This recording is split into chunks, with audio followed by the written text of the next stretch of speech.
Danni from the channel Somberhoney approached me with a collab, and it gave me excuse to put my teeth in. Welcome to Monster Swap.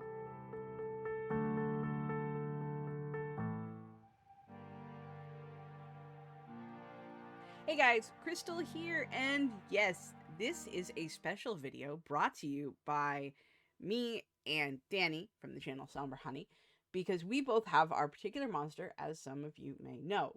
One creepy crawly oogity boogity that we put top tier above many, many others. For her, it's zombies. For me, it's vampires. We're going to swap and give recommendations of different book or a different book, TV show, movie, or manga and anime for them to watch so they can see how the grass is slightly more undead on the other side. I don't know what kind of jokes I'm trying to make, but we're here. We are possibly hungry because I haven't had breakfast yet, but we are going to do some monster swappy goodness.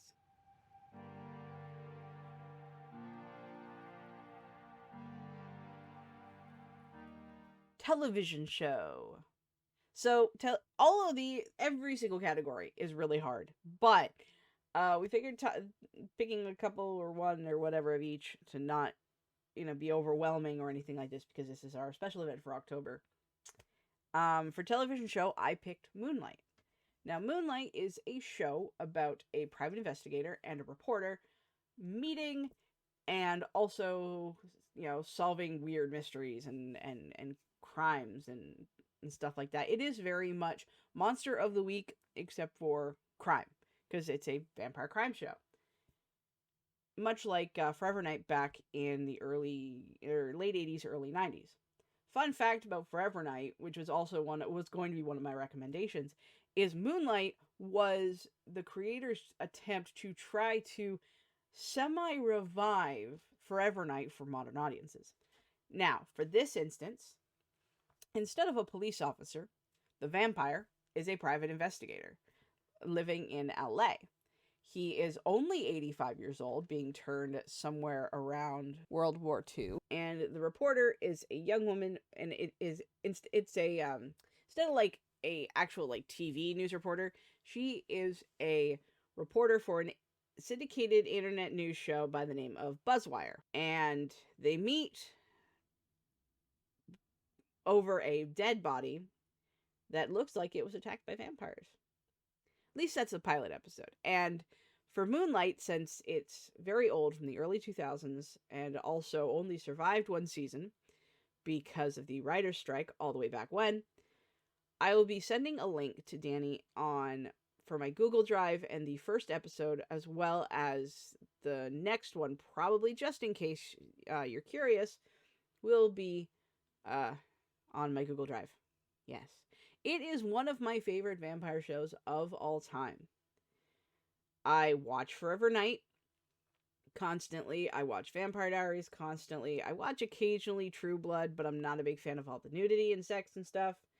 I'll even watch Vampire High, which was this Canadian vampire high school night class sort of thing.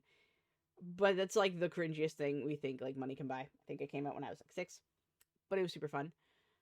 And every once in a while, I'll watch Blood Ties. Now, we'll talk about Blood Ties later, so I'm not going to get into it. I almost chose Blood Ties for this, but Moonlight is my top tier television show for vampires. All the characters are great. The writing is all right. Like, for the most, the writing is better than other places I've seen. It reminds me of Castle, but without the writing stuff, I guess. I highly recommend it, and I don't want to spoil. I don't want to like talk about it too much because I'm afraid of spoiling it. And you just gotta watch it. I love it. I love it so much.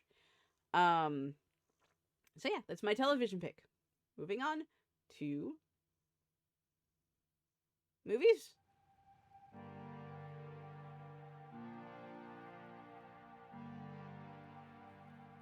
Okay, movies was another really, really hard one. My top pick was originally going to be Interview with the Vampire. Okay? But I started thinking about um like the stuff that like really inspired me growing up as a vampire fan. And Underworld actually was something I watched probably around the same time I watched Interview. Because it took me a while to get to actually watch Interview. I was a very like cowardly child, so I watched Underworld and then I went back and watched Interview. So Underworld's technically one of the first, so I picked it. Interview has a death dealer by the name of Celine, uh, trying to figure out why a bunch of werewolves or lycans are hunting a human, and she uncovers that her world isn't quite the way her world was supposed to be in her eyes. It's super fun. It's super blue. It is one of those early 2000s. Let's just make everything dark and forget that people actually need to watch this. But I believe the version, it's either on Prime or on Netflix. The digital version, I think, was remastered a little bit, so it's not super blue. I have the DVD, and the DVD is almost unwatchable. It's kind of funny.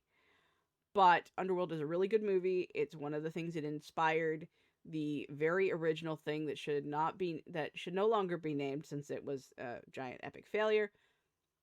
But that would have been one of my comp titles as far as movies go. So that's my recommendation. Underworld, the first movie, because there's 3 of them. Or is there 4 of them? I can never keep track.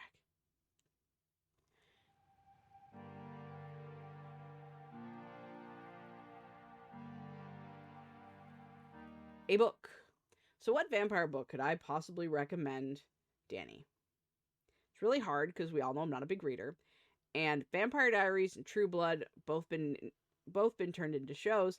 Same, but they were pretty mainstream, and I kind of like picking things that are a little obscure. And I actually didn't really enjoy the books for Vampire Diaries or True Blood too much. Another book that came swappily to mind, only because I read it this year, is the Blood Ties series, or Blood Prince by Tanya Huff. Now, I read the book thanks to I got like an Audible credit, and I'm like, you know what? I'm gonna check this out because the TV show is super cringe, and all the reviews said the book was better. Now, we all know that sometimes that happens, most of the time that happens, where the book is better than the show, and I love the show. Just like Moonlight, I watch it every year. It's another comfy blanket show. I'm a big fan of the actors who play Vicky Nelson and Henry Fitzroy, but we're talking about the book, so here we go. The positions are swapped to Moonlight, where the private investigator, Vicky Nelson, is human, and a graphic novel artist by the name of Henry Fitzroy is the vampire. Henry Fitzroy is the Duke of Richmond, who was turned all the way back 500 years ago? Yeah. Because he is the son of, and the book has Vicky Nelson investigating a weird, cultish murder, and she stumbles upon Henry and tries to get his help. It is a crime thriller, but it is also a vampire thriller. It's fun. I love the first book. I've started the second book recently, and when I say recently, it's been like 6 months. And the second book has vampires in it, or werewolves in it. So, yay! Eventually, I will get into that as well. But that's for later.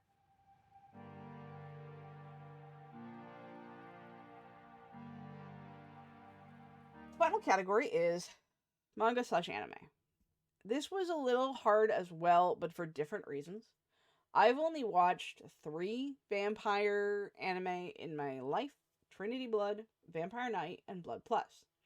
I love Blood Plus and was going to be my first recommendation, but it had more vampires are the enemy, and I kind of want the whole vibe to kind of fit the same all the way through.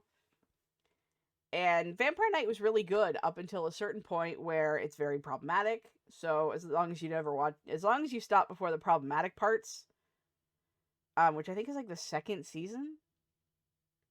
So long as you just watch the first season, it's good.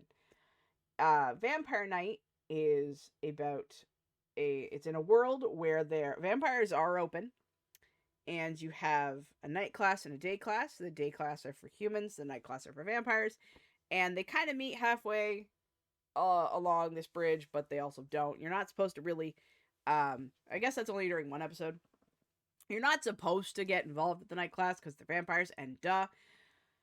And there is a young girl by the name of Yuki, who is on a security team to try to make sure the students from the day class do not mingle with the students of the night class. And stuff ensues in traditional anime fashion.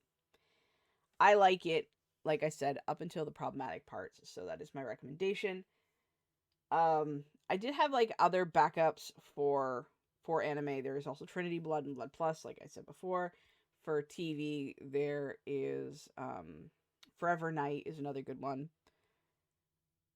For movie, another TV series is the Dracula limited series on Netflix. I really love that one.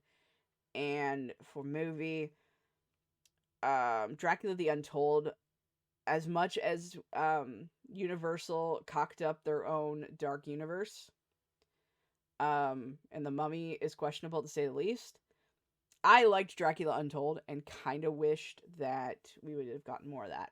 But that's it. It is what it is. I wish there was more than one season of freaking Moonlight.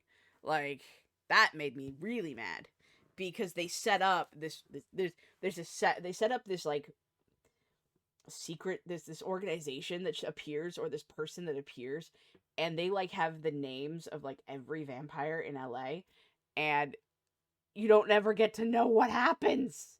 Ah.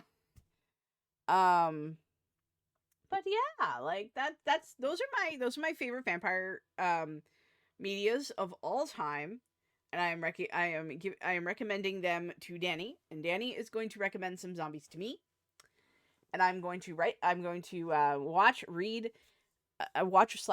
those zombie things, and I am going to hopefully enjoy them. And it's going to be a great time. If anyone else is interested in joining us on our swappy journey, I'm going to probably put some links down below of where you can possibly find my recommendations. And there is a part 2 for this episode where I talk about how I felt about some of the stuff that I watched.